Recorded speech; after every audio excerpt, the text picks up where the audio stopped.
സരോവരം ചതുപ്പിൽ കണ്ടെത്തിയ ശരീരഭാഗങ്ങൾ എലത്തൂർ സ്വദേശി ബിജിലിന്റേത് തന്നെയെന്ന് DNA പരിശോധനയിൽ സ്ഥിരീകരിച്ചിരിക്കുകയാണ്. കണ്ണൂർ ഫോറൻസിക് ലാബിൽ നടത്തിയ പരിശോധനയിലാണ് കണ്ടെത്തൽ. മുഹമ്മദ് ഷഹീദ് വിവരങ്ങളുമായി ചേരുന്നുണ്ട്. ഷഹീദ്, ഏറെ ചർച്ചയായ വിഷയമാണ്.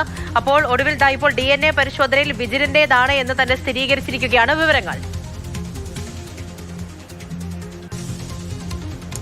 പൂജ സൂചിപ്പിച്ചതുപോലെ തന്നെ വലിയ ചർച്ചയായതാണ്, വാർത്തയായതാണ് എലത്തൂർ സ്വദേശി ബിജിലിന്റെ കൊലപാതകമല്ല, അദ്ദേഹത്തിന്റെ മരണവുമായി ബന്ധപ്പെട്ട കാര്യം. അതായത് 2019 മാർച്ച് 24 ബിജിലിനെ വീട്ടിൽ നിന്നും കാണാതാവുന്നത്. 6 വർഷത്തിന് ശേഷം ഈ മിസ്സിംഗ് കേസുകൾ പുനരന്വേഷിക്കാൻ വേണ്ടി പോലീസ് തീരുമാനിക്കുന്നു. അങ്ങനെയാണ് ബിജിലിന്റെ സുഹൃത്തുക്കളെ പോലീസ് അവസാന ദിവസം ബിജിലുമായി ഫോണിൽ ബന്ധപ്പെട്ട സുഹൃത്തുക്കളെ പോലീസ് കസ്റ്റഡിയിലെടുത്തത്. ഇവരെ ചോദ്യം ചെയ്തപ്പോഴാണ് ബിജിലിനെ മയക്കുമരുന്ന് ഉപയോഗിച്ചതിനെ തുടർന്ന് ബിജിൽ മരണപ്പെടുകയും പിന്നീട് ബിജിലിന്റെ മൃതദേഹം ഈ കോഴിക്കോട് സരോവരത്തെ ചതുപ്പിൽ കെട്ടിത്താഴ്ത്തുകയും ചെയ്തുവെന്ന് മൊഴി നൽകിയത്. തുടർന്ന് നടത്തിയ ദിവസങ്ങൾ നീണ്ട പരിശോധനയിലാണ് ബിജിലിൻ്റെതാണെന്ന് കരുതുന്ന ശരീരഭാഗങ്ങൾ, അതായത് അസ്ഥികൂടവും ഷൂ ഉൾപ്പെടെയുള്ള മറ്റു കാര്യങ്ങളൊക്കെ അവിടെ നിന്നും കണ്ടെത്താൻ കഴിഞ്ഞത്.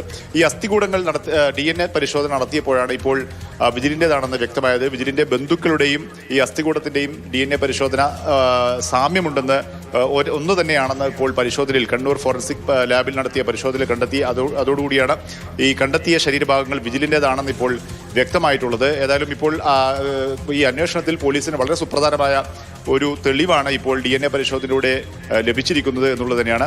ഏതായാലും പോലീസ് അതിന്റെ തുടർ നടപടിയിലേക്ക് ഇനി വൈകാതെ പോവുകയും ചെയ്യും.